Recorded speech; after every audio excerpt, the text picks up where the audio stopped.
through all the experience of your like working career, has there ever been any crazy stories? I'm sure there have. Has there been any that you can share of just like subs or clients or?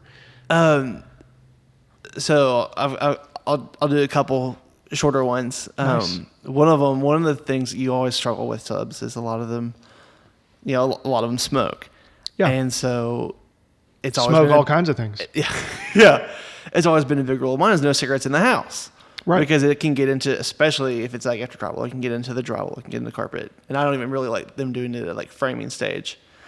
And I had someone come in, and I'll leave, names and trades out. But it was a plumber. I walked in. It was not. It was not. I walked inside and I said, "I know that you are not smoking a cigarette in my house. Not my house, but." And he goes, "Nope," and ran outside. And they had backed their truck up with the ramp to get tools and materials off. And I said, "Go back out that ramp and stand in the back of your truck. Turn around. Tell me what you see." So he goes up the ramp, he turns around, and it was through the garage door. And on the garage door jamb, I had nailed up a no smoking sign. He said, "No smoking." He said, "I see it." I said, "Do you know when that sign went up?" He said, "No." I said, "It went up yesterday. I'll give you one guess who that sign was meant for." And he was like, "Me." And I was like, "You bet." I was like, "And you walked right underneath it and started smoking in my house." Now, he was like at the door. So it was, he went deep into the house, but it was like, you know better. Well, you have to catch it. Like if you have the opportunity to catch it in action, you have to nip it in the bud. Yeah. Because you can't be there all the time. No. It's hard for me to be the bad guy, right? But you have to enforce the rules. And there are a few things that customers see that are, whether it's disappointing in their eyes or something like that, than seeing either a wad of dip on the floor or a cigarette butt or a beer can inside the house. It makes me livid when that happens. Yes, because it's not an easy problem to fix. Like if somebody sees some tradesman smoking a cigarette in their house and they want to be upset about it, which is rightfully so. Right. There's nothing that you, Ryan, can really do to like fix that. Right. It's just like, it's happened. It's done. I'm going to harp on them again. But yeah, it's done. I can't, undo the smoke. Yeah. Or if there's a beer can there and people are worried about, like obviously a tradesman there having impaired ability, it just starts getting those wheels of doubt spinning on like, is my house getting built the way it's supposed to? Like, putting the nails where they're supposed to be. And exactly. And, I was in kind of preparation of this, watching several of the podcasts, and Chase Dillon's a good buddy of mine. So I was watching his. Okay. And one of the things you talked about was like clean job sites. Mm-hmm. And it was, I heard it from a YouTuber guy on social media. He said, the general public does not know what a well-built house looks like. To them, unless short of, the house wrap flapping in the wind, they don't know what a good house looks like. Absolutely. But they know what a clean house looks like. And so the perception is that a clean house is a good house. And so, I'll hold back money from subs until they clean. I'll go in there the day after, and I tell them, like, look, I don't when plumbers, electricians, and HVAC all get in there, they're all drilling holes and cutting. I'm like, look, I'll get someone in here to come vacuum. But I know who that wire jacket's from. I know who that offcut of pipe is from. I know who all these zip screws are from that the HVAC guys use for the ductwork. If it is something I can look at and I know who it belongs to, then it's yours to pick up.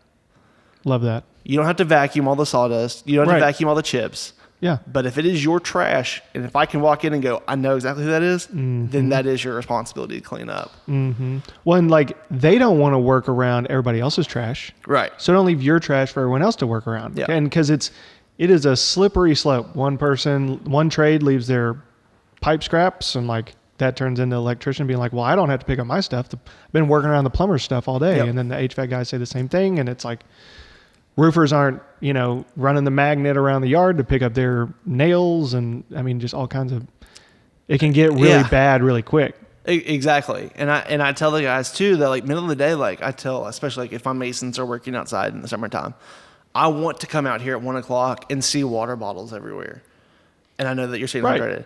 But if I walk out here at 5:30, I want to see water bottles picked up. Absolutely. Like, I'd rather you when get you're working, that's fine. Go for it. 100%.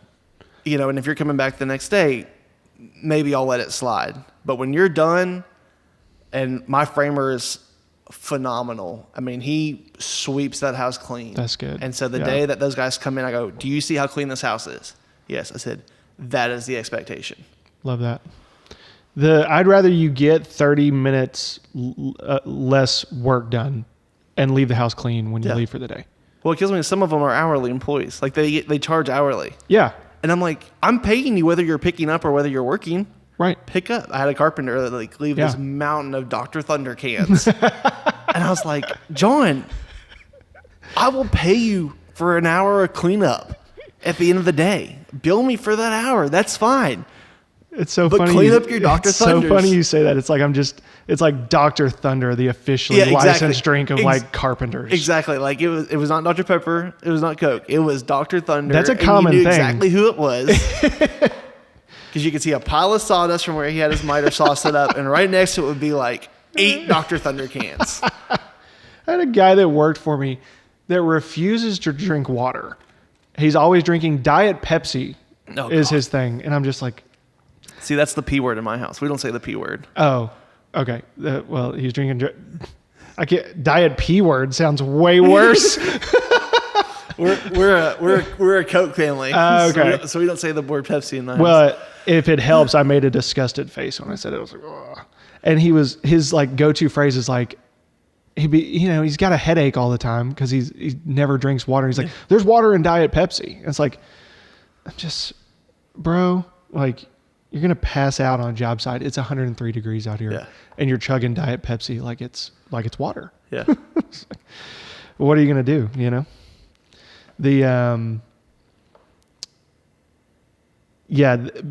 Touching back on the people know what a clean house or a clean job site works like, does. Like for my side of things, it's more rentals. So while we're actively renovating a house, I tell people all the time, like, we're going to market this place for rent. Yeah.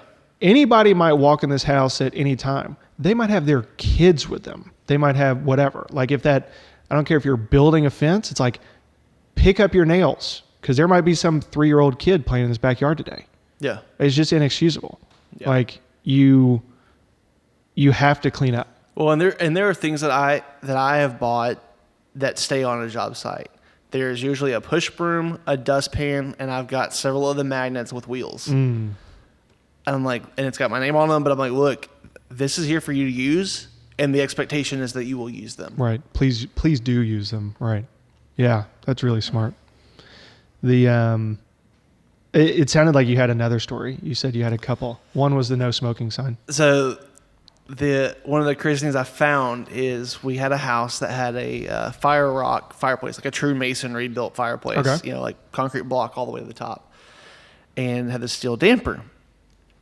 And I couldn't get the damper to open towards the end of the job, and I was like, that's weird, because it's a real simple device, because there's no pressure damper or anything like that inside there. And I kind of reached up in there, and I kind of felt something funny, and I was like, that's not something that's part of this fireplace. And so I called the installer and said, hey, I found a piece of wood first and pulled the wood down. And then I stuck my hand in something that I was like, no, thank you. And so I called him and I was like, hey, I don't know, man, this damper's stuck. Like, I need you to come figure it out. And, like this is part of your gig. Like, I need you to come fix the damper. And he reached out, and this is out south of Cabot on about 180 acres that this guy owns. Okay. And I'm expecting, and he kind of pulls down, like a feather falls out. And I'm like, I'm expecting a crow or something like that. He pulls down a duck skeleton that had clearly been in there for a long time. It was just feathers and bones. Oh, wow. The bugs had eaten the rest of it. And I was like, that's a first. And this house is like finished. And I was like, we're putting this in a bag and we're not telling the customer. We're going to clean up our mess from it. And they never need to know that there was a dead bird for possibly months in their chimney. Yeah. Because it's like, I can't see it. there's no way for me to predict that that's happening. It's had a Right. chimney cap on it for, the bulk of its life. Right. And so, And one random duck that's not normal duck behavior. yeah, it was like, what was it? They don't dry feed. So it's like, what was it I doing? don't know. But yeah, it was, He regrets it. yeah, I'm sure. Yeah. Oh yeah, I'm sure you got down to the bottom of the chimney and couldn't get out. And Rest in peace, Mr. Duck. yeah, So sorry. Golly, that made me.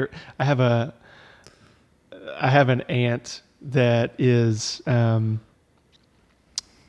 very pro animal, and I went to visit her one time. She's my great aunt, so she's my grandmother's sister. yeah, And went to visit her one time with my grandmother, and she was telling us about these. What do you call it? Cruelty-free mouse traps, because she had a mouse problem, Yeah. where it's like one that just like closes them in, and then you can go like release them in the wild. You can probably tell where this is going. So while we're there, she wants to go show me one. Yeah. So she goes to get it, and there's like a mouse skeleton inside. I'm like, oh, that's really cruelty-free, instead of like it is, unless you don't check it. right. Instead of instantly killing it in a normal mousetrap, you just let it like sit there and starve to death. Yeah. Super kind of you to do that. Jeez. Anyways. Thanks for watching. If you liked that video as much as we liked making it, be sure to check out another one. You've got one here. You got another one over here. If you want to listen to the podcast audio only, go check out the Spotify link in the description. And if you haven't subscribed to the channel, please consider doing so. It helps us out a ton. And please hit the bell if you want notifications anytime we drop a new video. Hope to see you on the next one.